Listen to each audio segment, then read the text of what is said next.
First of all ఇప్పటికిప్పుడు ఏం జరిగింది అనేది చూద్దాం, దాని తర్వాత దీని బ్యాక్గ్రౌండ్ ఏంటి చూద్దాం.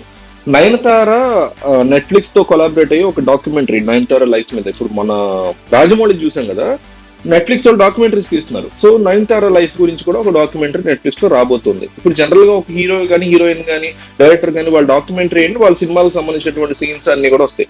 సో నానుం రౌదీందాన్, నేను రౌడీనే అని మన తెలుగులో కూడా వచ్చింది, చాలా ఫేమస్ సాంగ్. తంగమే అన్నాడు తెలుగులో, చెలియా చెలియా నాను నిన్నే అని ఉంటుంది సాంగ్, చాలా ఫేమస్ సాంగ్, మన రీల్స్ లో కూడా చూస్తాం. ఆ సాంగ్ ఉన్నటువంటి సినిమా నానుం రౌదీందాన్. దానికి విఘ్నేష్ శివన్, నయనతార హస్బెండే, దానికి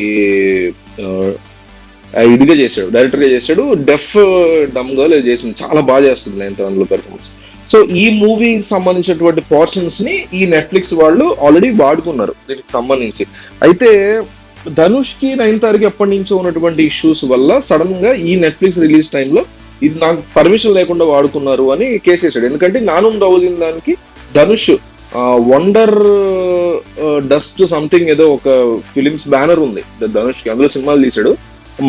ఆ సినిమా పేరేంటి, కబాలి కూడా తీసుకున్నాడు దాంట్లో. అంటే ఏమంటారు, కాస్త సబ్ ప్రొడక్షన్ లా చేస్తాడు, కంప్లీట్ మూవీ ప్రొడక్షన్ కాకపోయినా లైకా వాళ్ళది అది యాక్చువల్లీ, బట్ వీళ్ళకు కూడా హక్కులు ఉంటాయి ఆ సినిమా మీద. కో ప్రొడ్యూసర్ లాగా చేస్తాడు ఆ బ్యానర్ తో. ధనుష్ చాలా సినిమాలు తీసాడు దాంట్లో. సో ఈ సినిమాకి ఇతనే ప్రెజెంటర్, రిలీజ్ కూడా ఇతనే చేశాడు. నానుం రౌదీందాన్, నేను రౌడీనేకి తమిళ్లో ఇతనే చేశాడు. అందులో Vignesh Shivan director, Nayanthara lead role. సినిమా అంతా నయనతార మీద ఉంటుంది. సో ఈ మన ఇతను కూడా ఉన్నాడు, విజయ్ సేతుపతి ఉంటాడు మూవీలో. సో ఈ చాలా బాగుంటుంది మూవీ కూడా, చూడండి మీకు ప్రైమ్ లో ఉన్నట్టుంది.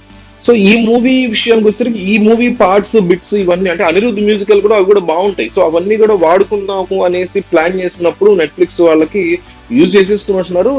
దానికి సంబంధించి ఇన్ఫర్మేషన్ వచ్చి 10 కోట్లు మీరు కట్టాలి, నాకు పర్మిషన్ లేకుండా వాడుకున్నారని నోటీస్ ఇచ్చాడు. అయితే వేరే వాళ్ళకి ఇచ్చాడు కదేమో. నయనతార విషయానికి వచ్చేసరికి ఇష్యూస్ ఎక్కడి నుంచి వచ్చినాయి, చాలా మంది ఇదే అడుగుతున్నారు. వీళ్ళిద్దరూ ఆ మూవీలో కూడా యాక్ట్ చేశారు. ఆడువారి మాటలకు అర్థాలే వేర్లేదు, తమిళ్ మూవీ, సెల్వరాఘవన్ తీసిన తమిళ్ మూవీ. ఆ మూవీ పేరు మోహిని ఏదో ఉంటది, నీందా మోహిని, నీ మోహిని, ఇట్లా ఏదో మోహిని టైప్ లో పేరు ఉంటుంది. అందులో ధనుష్ హీరో, వెంకటేష్ ప్లేస్ లో ధనుష్, త్రిష ప్లేస్ లో నయనతార. సో ఈ అప్పటి నుంచి బాగానే ఉండేవారు. అయితే ఈ ఏదైతే ధనుష్ డైరెక్ట్ చేశాడో, ధనుష్ ప్రొడ్యూస్ చేశాడో నానుం రౌదీందాన్ మూవీ, ఆ మూవీ టైంలో వేరే హీరోయిన్ తీసుకోమంటే ధనుష్ చెప్తే లేదని, విఘ్నేష్ కాదని నయనతార తీసుకున్నాడు. అప్పుడు వాళ్ళు రిలేషన్ లో ఉన్నారు. సో తీసుకున్నాడు. నయనతార కూడా చాలా బాగా చేసింది. అయితే ఈ మూవీ సెట్స్ కి వెళ్ళినప్పుడు ధనుష్ అమ్మాయి పెర్ఫార్మెన్సే బాగాలేదు, నువ్వు ఇంప్రూవ్ చేసుకోవాలనేసి చెప్పి సజెస్ట్ ఇచ్చాడు. నయనతార తోపు యాక్టర్స్, ధనుష్ తోపు యాక్టర్. సౌత్ ఇండియాలోనే one of the finest actors వీళ్ళిద్దరు, 2 of the finest actors. So ఒకరికొకరు అట్లా సలహా ఇచ్చేసరికి మన నయనతార బేసిక్ గా చాలా అంటే కాస్త స్ట్రిక్ట్ గా ఉండేటువంటి వ్యక్తి అని చెప్తూ ఉంటారు. ధనుష్ కూడా అట్లాగే బయట. సో ఈ చెప్పేసరికి తను తీసుకోలేకపోయినట్టుంది, మేబీ ఏదో జరిగింది. అయితే ఆ విషయం ఎప్పుడు తను రివీల్ చేయాలి అమ్మాయి. తర్వాత ఈ మూవీ ఫిలింఫేర్ అవార్డు వచ్చింది యాక్ట్రెస్ కి. సో నయనతార ఫిలింఫేర్ అవార్డు తీసుకుంటున్నటువంటి టైంలో తర్వాత ఇంటర్వ్యూ ఇచ్చినప్పుడు ఇంటర్వ్యూలో రివీల్ చేసింది ఏమని, ధనుష్ నన్ను ఇట్లా సెట్ లోకి వచ్చి నా పెర్ఫార్మెన్స్ ఇంప్రూవ్ చేసుకోమన్నాడు, చూసారు ఈ రోజు ఫిలింఫేర్ వచ్చిందని పుల్లింగ్ లెగ్ లాగానో లేకపోతే సీరియస్ గానో కామెంట్ చేసింది. అక్కడి నుంచి ధనుష్ కి నయనతారకి మధ్య చాలా క్రియేటివ్ డిఫరెన్సెస్, ఇట్లా యాటిట్యూడ్ డిఫరెన్సెస్, ఈగో డిఫరెన్సెస్ వచ్చాయి. అక్కడి నుంచి వచ్చి కరెక్ట్ గా ఎక్కడైతే నయనతార విషయంలో మనోడు చేయాలనుకున్నాడో అక్కడ ఈ 10 కోట్లు ఇవ్వాలి, నాకు నాది పర్మిషన్ లేకుండా వాడుకున్నారు అనేటువంటి థింగ్ తెర మీద తీసుకొచ్చాడు.